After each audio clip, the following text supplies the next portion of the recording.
සුබ දවසක් හැමෝටම. රහල් වෛසාඛ්‍ය මංගල්‍ය 2026 මෙවරත් වෙසක් සතිය මුල් කරගෙන ආමිස හා ප්‍රතිපත්ති පූජාවලට මුල් තැන දෙමින් දරුවන්ට අත්දැකීම් ලබා දීමට සියල්ල සූදානම් කරමින් ඉන්නේ. ඔබ කවුරුත් දන්නවා පාසලේ වටිනාම භෞතික සම්පත වන ශ්‍රවණාගාරයේ අඩුපාඩු රැසක් තියෙනවා. ප්‍රධාන තිරය, ආලෝක පද්ධතිය, අනිකුත් තාක්ෂණික උපාංග නැතුව වැඩසටහන් වලදී දරුවෝ කොච්චර අසරණ වෙනවද කියලා ඔබ දැකලා තියෙනවා. ඉතින් අපි කළමනාකරන කමිටුව හිතුවා මේ අඩුපාඩු සම්පූර්ණ කරගන්න ශ්‍රවණාගාර අරමුදලක් හදාගන්න.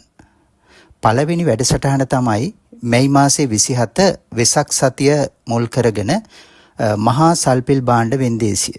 මේ වෙන්දේසියේ ප්‍රධානම ආදායම් උපදවන භාණ්ඩ දෙක තමයි පොල් තොරණ හා පළතුරු බඳුන.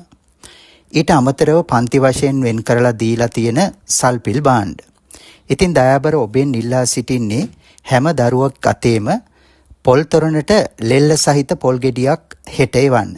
ඒ වගේම එක් එක් පන්ති වලට වෙන් කරලා දීලා තියෙන සල්පිල් භාණ්ඩ හැම දරුවෙක් අතේම එකක් හරි එවන්න. අපිට ලොකු කාලයක් නැහැ. හෙට මැයි 25 සහ අනිද්දා මැයි 26 දින දෙකේදී ඔබ පාසල වෙත එවන භාණ්ඩ මත තමා සල්පිල සාර්ථක වෙන්නේ.